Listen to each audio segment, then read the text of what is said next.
Bharatiya Janata party के प्रत्याशी के रूप में वर्तमान विधायक व मध्य प्रदेश विधानसभा अध्यक्ष गिरीश गौतम ने मऊगंज कलेक्ट्रेट कार्यालय पहुंचकर नामांकन दाखिल किया। बता दें कि देवतालाब विधानसभा सीट से भारतीय जनता पार्टी ने एक बार पुनः वर्तमान विधायक गिरीश गौतम पर अपना भरोसा जताया है, जहां हजारों की संख्या में अपने समर्थकों के साथ कलेक्ट्रेट कार्यालय पहुंचे। ये रैली गायत्री मंदिर से प्रारंभ होकर गिरीश गौतम जिंदाबाद का नारा लगाते हुए हजारों की संख्या में कलेक्ट्रेट कार्यालय पहुंचे। गौतम जी खुली जीप में सवार होकर कलेक्ट्रेट कार्यालय पहुंचे और गौतम जी खुली जीप में सवार होकर कलेक्ट्रेट कार्यालय पहुंचे, जहां उन्होंने अपनी नामांकन दाखिल किया है। वहीं पत्रकारों से चर्चा करते हुए कहा कि मैं उट्टूकर, मेरी किसी से टक्कर नहीं है और न ही कोई परिवारवाद है, विचारधारा की लड़ाई है। जनता पुनः जनता अपना आशीर्वाद देगी।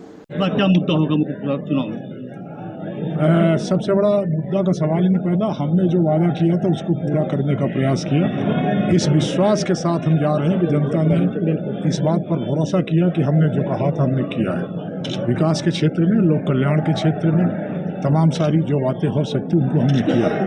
इसलिए अब जनता से यही उम्मीद करेंगे कि हमको एक अवसर और मिलता है तो जो बचे खुचे काम उनको भी पूरा करने का प्रयास करेंगे। मुझे पूरा भरोसा है कि जनता मेरी बात पर विश्वास करेगी। विपक्ष का कहना है विकास कम हुआ है।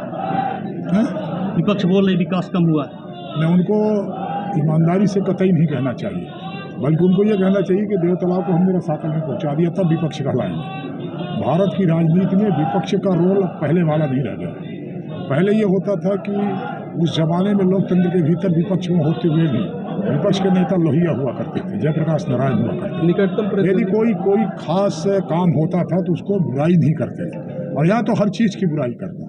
तो आज का विपक्षी स्थिति में निकटतम प्रतिद्वंदी किसे मानते हैं? जनता तय करेगी कौन निकटतम। मेरे हालांकि निकटतम में नहीं, मैं पूरी तरह से टक्कर हूँ, कोई टक्कर नहीं। अभी इस बार आप चुनाव जीत कर आ रहे तो बड़ा मुद्दा, बड़ा काम क्या बड़ा काम करने जा रहे हैं? बड़ा काम है देवतालाब भोलेनाथ को भारत के स्तर पर उसकी ट्रेडिंग करना, कि लोग भारत के अंदर से आकर के हमारे भोलेनाथ का भी दर्शन करें। कांग्रेस पार्टी ने आपको टिकट दिया। यहाँ परिवार का कोई सवाल नहीं। हम राजनीतिक विचारधारा के आधार पर विरोध में खड़े हुए।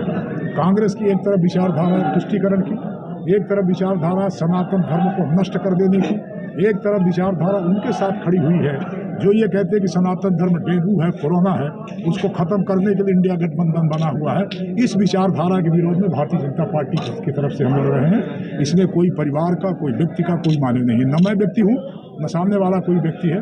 हम भारतीय जनता पार्टी के कार्यकर्ता हैं, भारतीय जनता पार्टी की तरफ से लड़ रहे हैं। पिछला चुनाव बहुत कम जीपाई हो जाएगी। कितना मार्जिन रहने की संभावना है?